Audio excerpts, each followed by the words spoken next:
sé an bliana 8 tíag sa dáfiige de hain, is a rúgara Tseachig gan na cnuich Lochaber.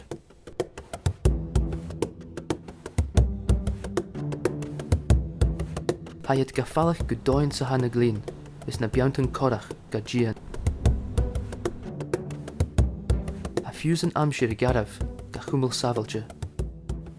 Bíag mór an gaibheolach na scílach an rabarstrúach MacRéagar. Cael gachas dyn y crynich, William Ulish agus Andrew Morach. A chanel eniam Ewan MacPhee a buntin orf cholatire is na dunia eile seo.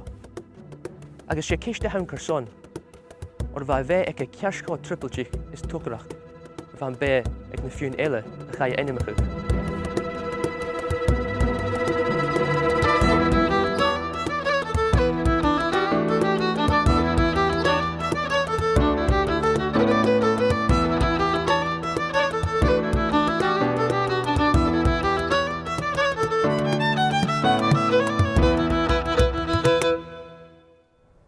Seo scíalach mí an duine a rein aramach an nucin den tacarstusan a bhain ag an naim an an Lochaber. Duine a rein aramach in nucin an uachgar an nece, an uachgaris an ionatal, agus in nucin rialtas. Ach a béidirach rúgaris an bí a bhain. Be seo an seo se duine mu dheirigh a bhain mar a bhaid. Be seo an rúgare mu dheirigh an Alpa.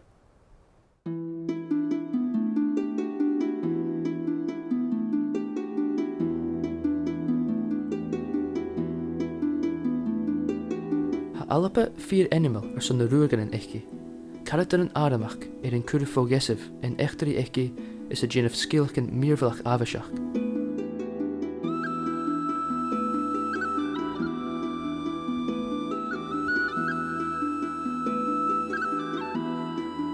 Leis an jalab tíre dramatach, le sléamh únarach, beantain bokich, crec an arst, glín imalach, is títe garabh, sé an jeiribh seoirse dúich a ha freicarach go ruagarin. Chanéal áitin na sear an seo na cnuich Lochaber. Chané díreach go bhéile a bhain is áirstas na héilean an bhreatanach ann. Ach cúteach, ha chuút is smó í an tíad as crecach garabh is mírvlach bria san dúich, stocha fiag na réineorpa, neo san túl. Agus cúteach na gachi go Ewan MacPhee. San fascéir an seo an fetan, fan an dorúcach Ewan an seachcéad díoc 3 ga mahar Mari Nicolainen agus ahar Ewan dú Corvue. Agus mar ha van na frévan gen aramach a chur. A chanéal sin a féin blas mar a bha an bé achcha an san 8 bbliain díoc. Ha sin na tínan seo gan taid tascí géalach an ceanna USach. Áte fan an bunin gain a gáil arás gan sean 2 bhé san 8 bbliain díoc. Is gan am ag Ewan MacPhee is an 2 bhé a bhacha.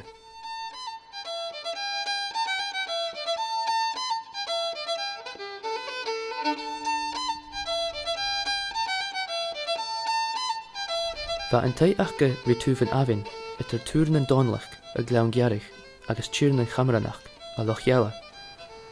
Ach cóan siad a bhain far an rán taid ga suíchéir, agus cógaibh a bhéidig iad an mal. Chanáin ag duine. Nuair a hiigigh an luch mal a gleann gearich a gíri an mal son an dánlach, hí sé gaibh gan rá iad an tír Lochiala.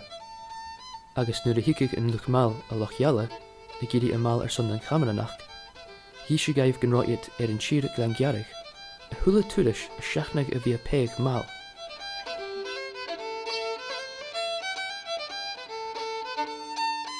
Ach rúcach Ewan ag am go rirú doracha an Alpa. Ag am nuair a bhí súil an géal bunas ciún. Bha Ewan dú sas an san aramach na sémasach an seachcéad díoc dá ícid sa cóig a nugid nan Hanoverach. Hapad sé cúteach sa bhlar ag Preston Pans agus slíomh na hecleis brec. Ach be an blad chulótar agus na rútain stúi a bhí go torst an buí a sláiteire éir. Ha mín seo san na brúinrí Dr. Alistair MacAvurin, Olive Galach an Salmarostig, agus 4 ialanta echtarí Alpanach. Alistair déhachar is dí am chulótar. Bha rialtas bhreatain trían síos go donna na géal a gainean na roit sásas an aramach nó nach ró. Agus go háirigh mo chúir na háitricin farró duine go riadúid sásas as an aramach bheit brúteach díreach gun híal. Sé an brúteach go rút a hatí an amach go donna is dé choladar. Van na réid sin ba tu jes na halapas a bhórchuid díreach a dála fiag na glín, fiag sa thulaáid, agus cha gá cretin an brúteach go bhhaid sa sásan is cynnig go ddífar rud a duine. An sásan an aramach nó nach ró, barnach sin duine, clown, chadaráine ddífar sa bí. Gu bheith bach a gán an agí tarstan, an agí félion, an agí na píb, an agí chabór a thulacáil. Bheith a rialtas san a bhí chur stát a léisteút a bhí tachart úr sa bí a ríist. Agus chaid díte na hócail nó an áthócail cúteach, agus chaid na réidrimid sin na stíach a gán, san súla chumal agus smach go chumal, smuoinnig Fort George mar éisimplar, mar chun láitir sa haid mar a haid ar a tócail agus an iad de gunne a bhí furach gán, agus cúteach chai surveyors a churán san ráit an militarach a churán, so charó áit sa bí as a gaaltach mar a bha agus charó áit sa bí nach ró fós smach go rialtas. So bheit gemach didibh a bhí beáán an cúltar difricte van a bha a rialtas a ciarí.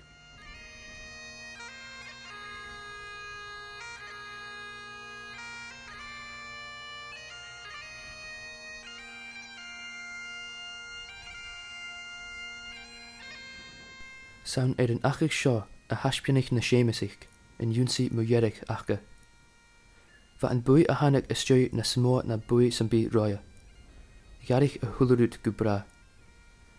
In tír a bheith súr sa fíoch, créal an gasceach, inis na tír ceamsaigte, fó láimh láitir agus fó droch bhua rialtas céin, a bheit san cúras i múntíir is cúltar na géaltach.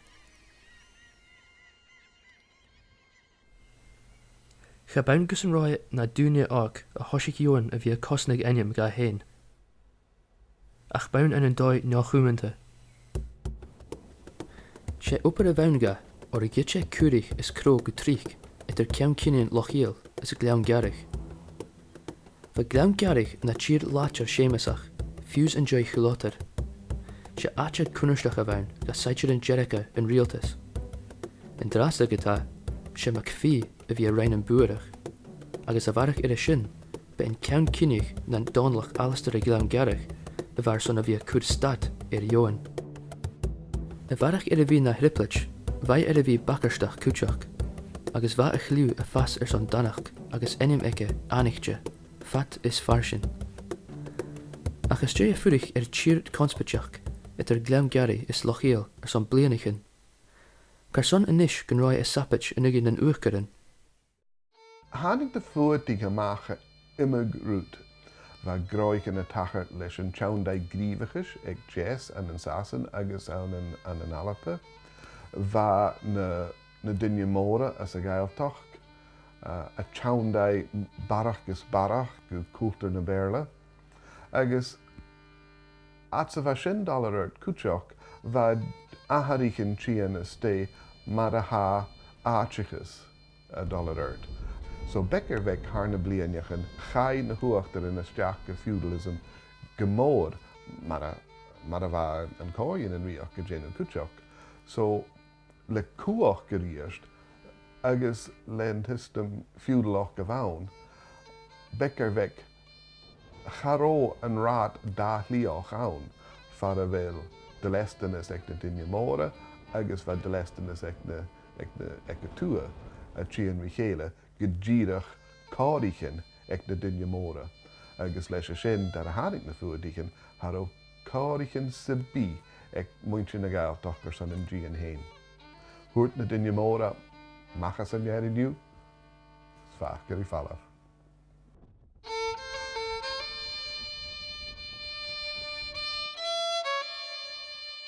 Tron aimseo, sunnigun feichin an immerst a tachirst.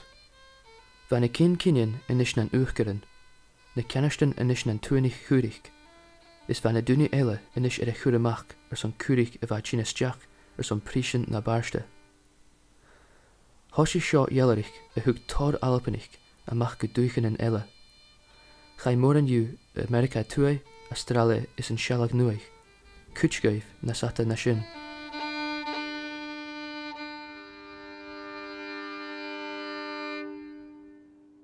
Gunnig Ewan seo is via tukkel ademach in ugi. Via fas fiech dan ruten va tacherst. Hoshige njol lugel. Hameen seo in de bruinry Ian Mitchell.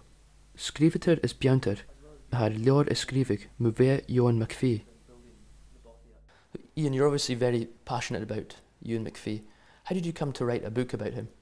I came to write a book because I bought a second-hand copy of a book called Highlanders at Home by a man called McKeon, and there was a chapter in it about Ewan MacPhee, about his life, and this aroused my original interest, and I kind of thought it would be interesting to pursue that and to try and get more information on MacPhee in order to build up a more general picture of a man who McKeon said was the last outlaw. And being Scotland's last outlaw, does it surprise you or puzzle you that more people are not aware of this character? It actually astonished me, because when I found this first reference to MacPhee, I went and looked trying to see if I could find a biography of him or if I could find other information on him, and it became quickly apparent that nobody had followed up this original account of MacPhee by McKeon way back in the 1840s when MacPhee was actually still alive.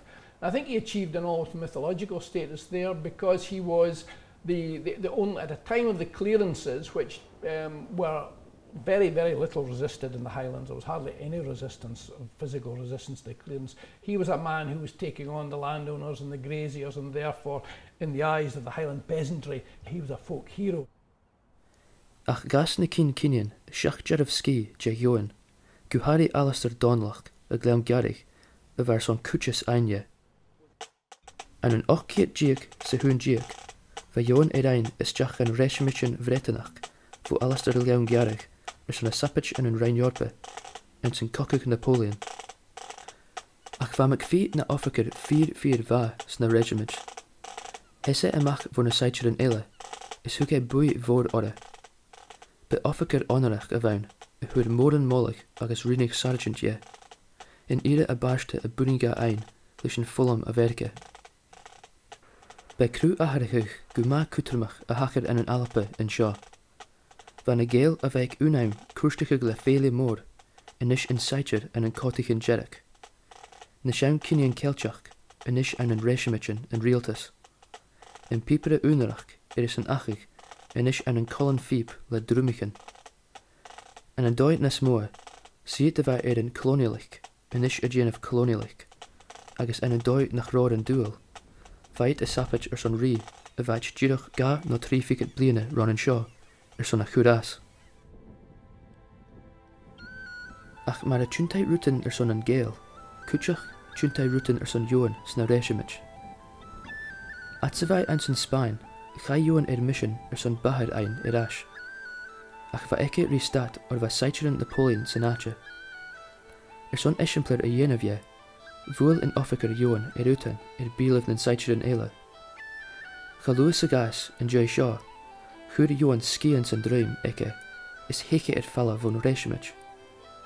Ga rai eichen riest en een sherivish en ri icher. As Jaiga hechig, Hanneke rasch gan a knuch loch aber, son koor ein, ach va prish voor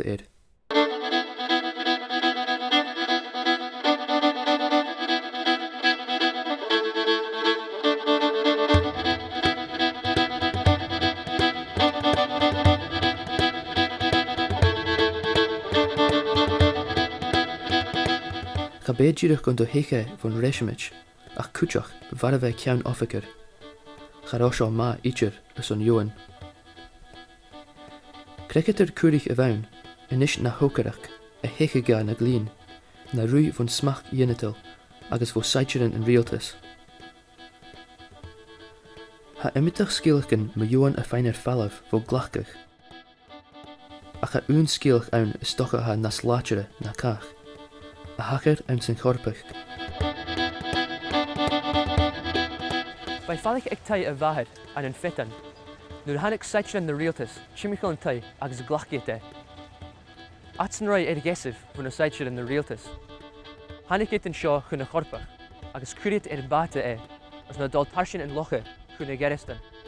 Fan an biag fef or son bean bash.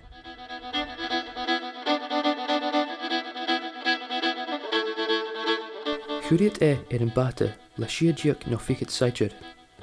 Dyrich nur chwriad na ropichen van vate chun chia. Hwyr Ewan amach van gesif y ver. Hwyr fallaf van de saitjer is leme van vate gan loch. Snave gutchir agus ruiech o Lewis y buringa, le gunnichen dan saitjerin gan loska gastjei, gunna vi ga voelig ietsje.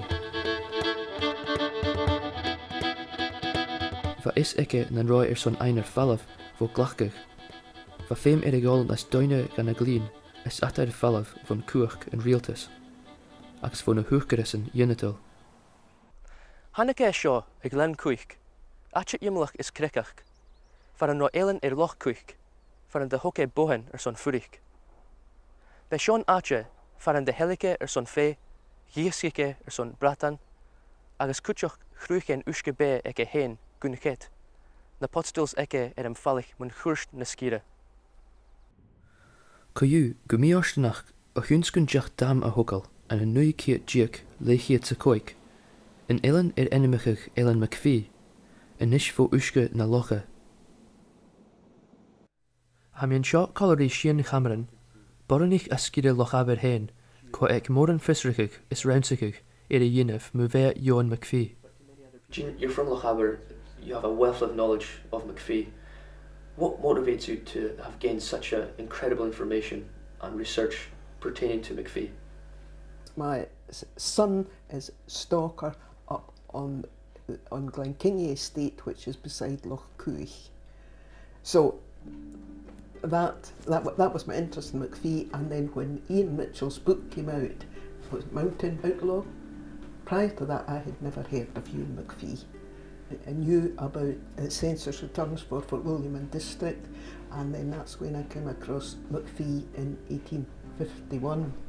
So I just started making a wee few inquiries there.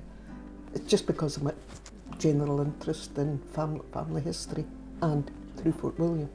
I just took the chance of putting in to Scotland's people, and there's absolutely totally nothing, no doubt about it. It is Ewan MacPhee. This is all new.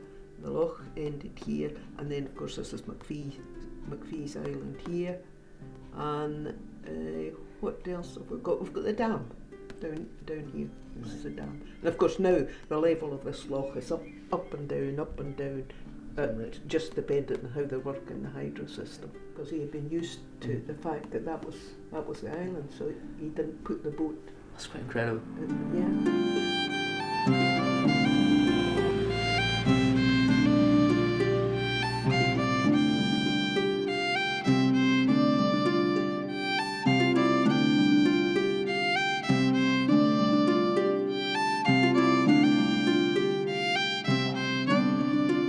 Ian chameren, mich geschehen, is gamer een oidach, rihuv gleim kuich.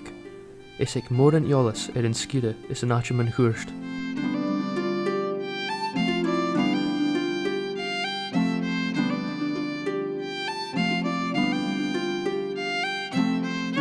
This is an amazing coincidence. Just speaking to Jean Cameron knows so much about Ewan MacPhee, and then her son, yourself, being a stalker on Glenkingie Estate, just beside Glencoich. How is it being a stalker here near Glencoich? It's pretty good, they're outside, outdoors all the time. It's good work most of the time, except in very bad weather maybe, but can't complain. Been here for 23 years. So what are you going to do with us today, John? We'll take the boat up to see Ewan MacPhee, which will take around about 5 minutes in the boat. Okay. On a nice calm day like this, it's not that far up, it's just a few miles. So.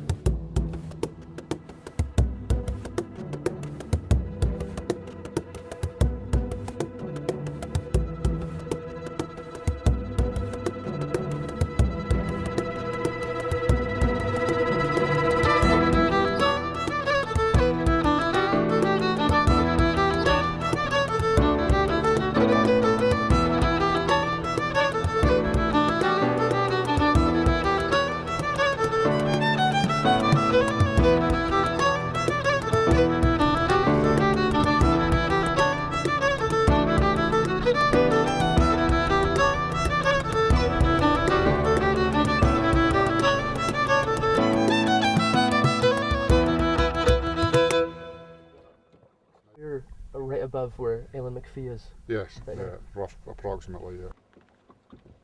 So he would have seen, this is what he would have seen from his bothy on his Yes, island. you would have seen all this scenery. That's out to the west there, Scourna Key.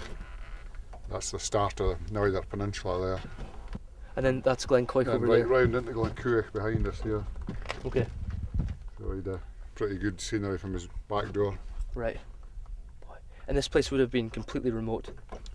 Aye, there were some houses, but not a lot. Okay.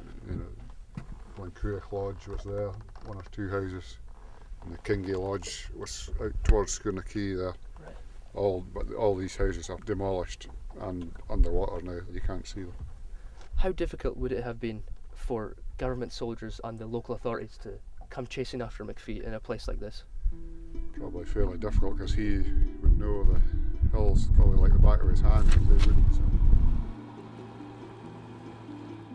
Hannet ucher in uur gan ache. Du nu fo tu jes kriech in the halapa. Agus kuchach hannek rielchen is luggen ure, kengelcha rishin cheer. When Ellis came, very famous, probably the most famous thing MacPhee ever said, when Ellis came to Glengarry, MacPhee went to see him at his table having his lunch, walked in his full Highland dress and said, "I have the tack of that island." And Ellis said to him, "By what right have you got that?" He pulled out his dirk, stuck it in the table and said, "By this right I have it, and by this right I will hold it." I mean, real theatre stuff. Edward Ellis, who had bought the estate from Glengarry was long gone and dead. He was away, the MacDonalds had gone bankrupt. Ellis had bought the estate, and Ellis established a very pleasant relationship with, well, a kind of boozing buddy relationship with MacPhee. He would come off his island in Glencoy and come over and talk to the Lord. The laird, they would chat away. They got on very, very well, and he entertained his guests with "Here's my bandit" kind of thing. Gitte va en lug is een realtis haast is J. MacPhee. Va muncher in de skire a quite suusrish mar gashgach. She dunu vaun le clú arst a mis public loch aber. Is kuchach nas ater falaf guriku glan falich is jere gael. Ach bi kushin a gaharigug a riest son MacPhee. Ach an een doi anasach. At ze vajon a tors keli een drover marsten machen tuur, a glan dullichen. Gunnik Ewan nien ook, a va gopper zijn tij ik marsten. Benien marsten a vaun, a gopper trang at ze vaje te vroen. Be mari va tenjen beworden. Ach reinroon roet getuur anasach, a vi guriru konspachach, sna lein en Jew. Úla, hannig yon a rasha seo, a glan dullachen. Hannig etche Michael in tui, at se va marsten na mui, is va mari a gopper a stui. Goskala en Doris, hannig es jack. Hoke es suis, mari, is kure I oskun na guleneke, is galavelio gan a glien. Chavigi eichkin a nahir, a riest. Gitche nien is a varach a shin, gitche nien ook, keer blien a jik a goosh. Ach an roshach a simply rishin, is een dachare jirach mar shin. Ga school etter iet, huka I gan boik een eilen ikke, van een duur iet poste, van sakkerst en een klee. Kutjach, huret jia kleine richele, is gurich het ule, maar hokkerig, sna knochen glan kuich.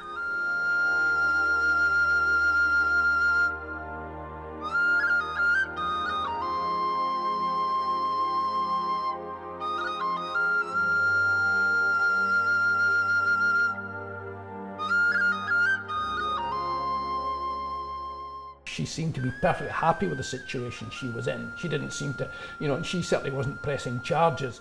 And again, you've got to remember that Highland abduction was a characteristic of Highland clan society. They were all doing them a living. Of course, you've got to remember that earlier on they'd been whacked into the Gurich iet gusavach agus gutolische een eilen en een glan kuich. Va kutjach batchen big, achke je kurich is jagoor. En een doi, stock of a shot na lion na buholiksche son Ewan, agus een chilichikke. The story does seem to be that she grew to love and have a strong, very strong relationship with solidarity with MacPhee and bore his children quite willingly. When the soldiers came out to arrest MacPhee, she and the children fired at the soldiers. In fact, MacPhee was hiding in the hills. So she certainly stood by her man in that sense. Almost like the Robin Hood figure of Lochaber turns the Bonnie and Clyde of Lochaber.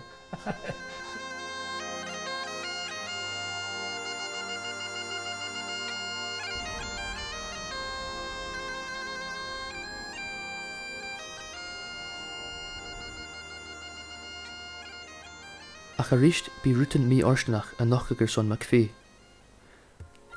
Thug Elise tír mal ga dúine leis an enim Ian a chamaran, no Corrie Cholly, son na clachag leis na cúrich. Be túnig cúrich a bhain, a cha béideach túnig avisteach a bhain. Va impere eke le fata na barste na 10,000 cúrich, et tír von Elan scianach go ricún eclis frek. Is cúteach le 100 luch oprich eke heen. Va Corrie Cholly iri erikit vo Ewan, son clachagan tír eke, son na gór, is an cúrich eke. Va het ek markagan an cúrich aan san geristan, gult MacPhee. Ga de gult ddíireach, ach rinne tar Corrie Cholly. Va luch oprich Corrie Cholly a frich aan san tai uich leis na bioichen achke. Un uiche, at sa va Kaylee biol a tachers leis an luch oprich san tai uich. Hannik Ewan is Mari, is an a vi a gitch ash na cúrich. Loschkiet an tal, ri van tai uich, is an shorsaje cuich a Genev, a miskin luch oprich. Is Jay Shaw, who dit graim na bioichen achke, is galaviet gachi, a richt ash gan gleam cuich. Caillou, charo cal is achke, Jay reinet an eichid dorga shit.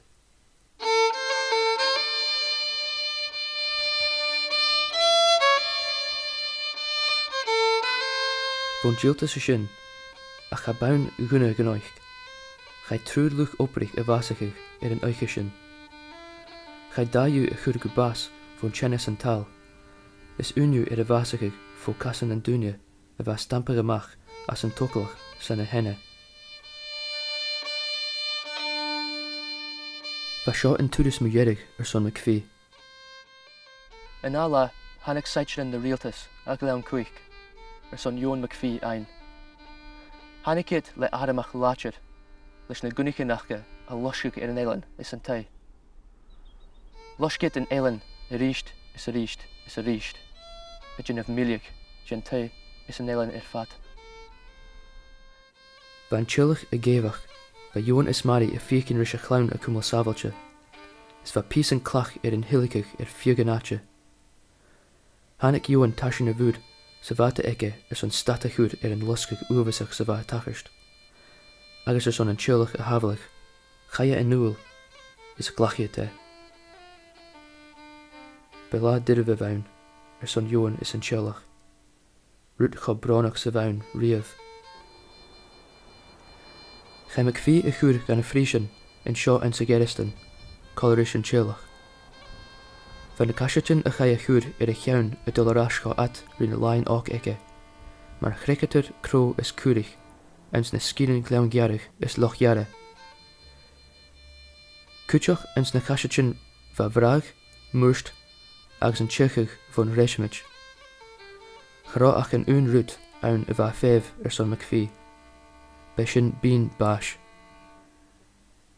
Chai an chullich MacPhee a likkel amach as a frisian. A cha dúr Ewan hén amach idir. As jay grish, vasig vo cholera, tuvistay a frisian hén. Cha dúr a idir gan trial.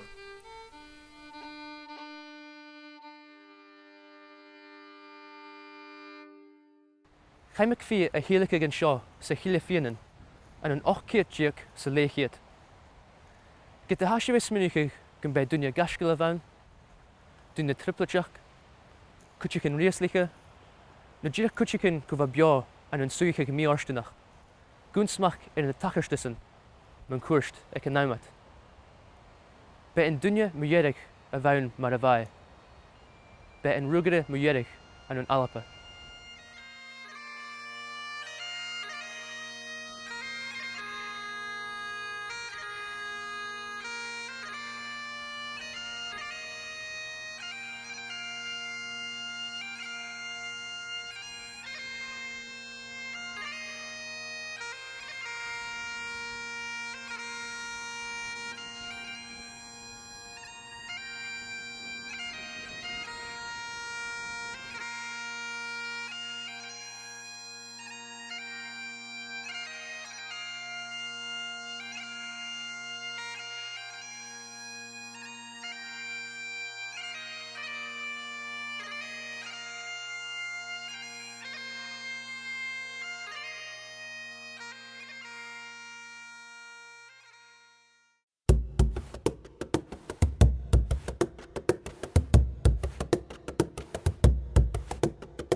agus fiús gan a láin dú a chanin gyda cwys nara a hawn gyfer sy'n cwbl sŵas ri Anaman mar Fort William no Fort Augustus.